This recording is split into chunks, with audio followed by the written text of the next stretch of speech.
welcome to Sense and Sense. Today I want to talk about the difference between SARS and CIPC. We get people calling us saying that they would like to submit their annual returns because they don't want to get into trouble with SARS. But there's a big difference between SARS and CIPC, and they are completely different organizations. So when you register a company with CIPC, you're given a registration number, and what automatically happens on SARS side, an income tax number is generated.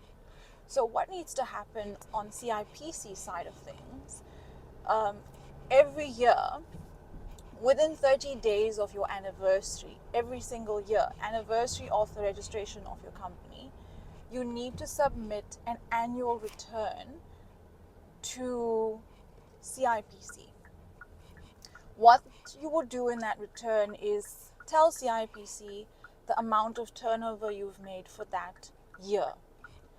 And that is a return, that is an annual return to CIPC. When it comes to SARS, you have to also submit annual returns, but they are actually income tax returns.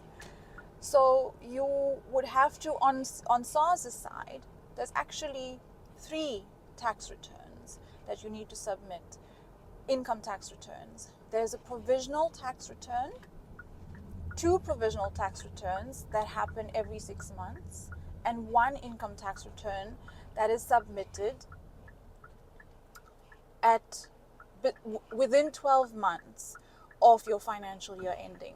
Okay, so that is basically what you have to do when it comes to SARS.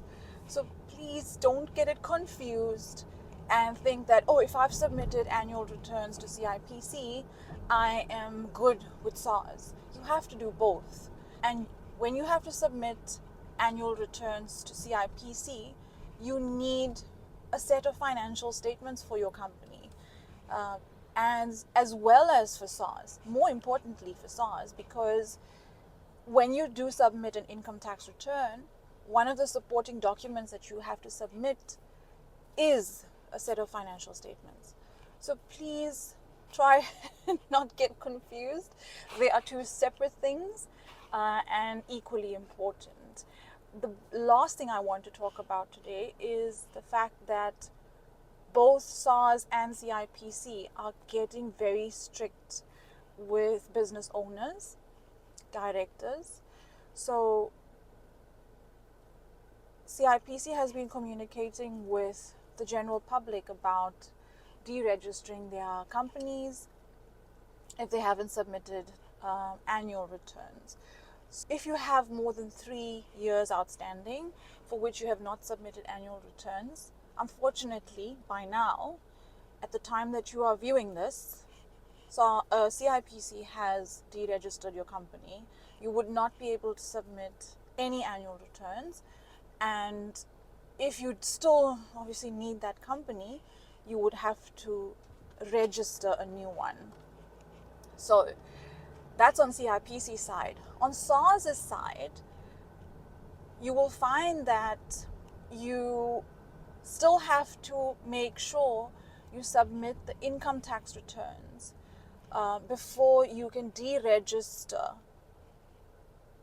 the company for income tax. So please make sure that you submit your income tax returns for SARS.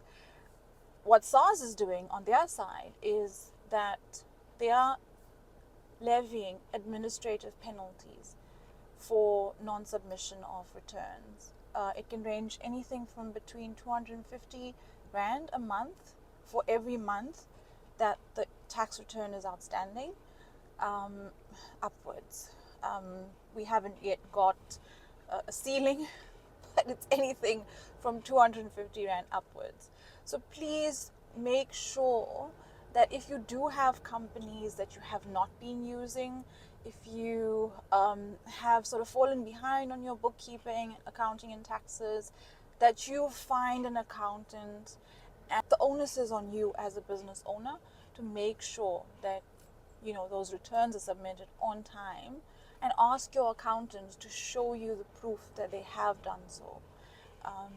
Please make sure that you have a set of financial statements, because when SARS does at any stage ask for an audit on the income tax return that has been submitted, there is a set of financial statements that have been compiled by a registered accountant that can be used by SARS to review the income tax return. So I hope this helps clarify some of the misconception out there. If there are still questions that you have, please put them down in the comments. We'll be glad to answer them. And I hope this session helped you.